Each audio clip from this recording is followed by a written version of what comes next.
Il pensatore mette in luce il peso avuto nella storia italiana dai comuni medievali, libere repubbliche cittadine guidate da una intraprendente borghesia mercantile.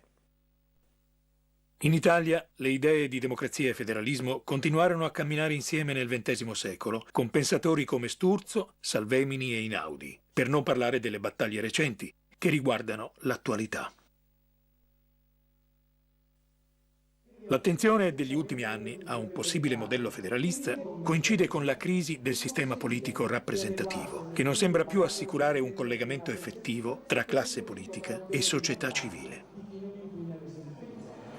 Ecco perché siamo in piazza, per dare spazio e parola a tutti quelli che, pur condividendo questo, oggi non hanno potuto esserci perché sono a casa a lavorare e a produrre e non si sono potuti permettere di abbandonare la loro attività. Molti segni di sofferenza che la percezione di una politica lontana dal cittadino produce.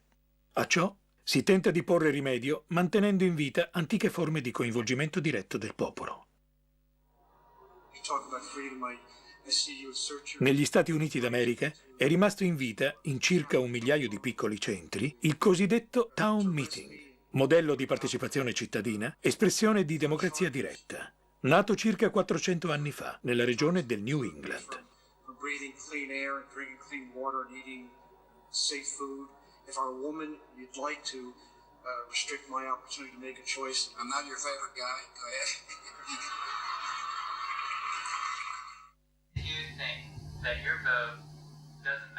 Si tratta di assemblee cittadine che si tengono solitamente una volta all'anno, tradizionalmente il primo martedì di marzo. Al Town Meeting possono partecipare tutti i cittadini aventi diritto di voto e le decisioni prese hanno valore vincolante per gli amministratori. Qui vengono discussi in assemblea popolare tutti i temi che riguardano l'amministrazione della città. Così, ad esempio, viene deciso quanto assegnare all'istruzione, alle strade, alla sanità. Ed è proprio la ridotta dimensione della comunità che consente la partecipazione attiva del cittadino.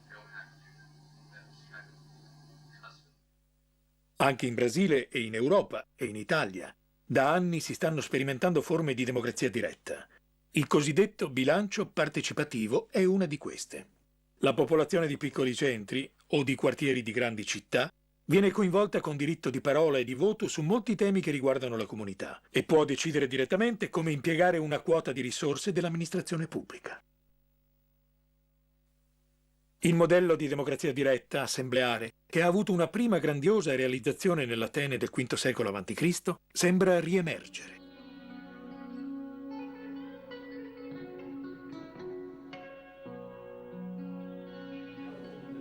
Inoltre, in futuro, il rapido sviluppo del sistema di informazione e comunicazioni in rete potrebbe consentire un notevole aumento delle possibilità di coinvolgimento dei cittadini ai processi decisionali. La sola partecipazione elettorale sembra non essere più sufficiente a un funzionamento compiuto della democrazia.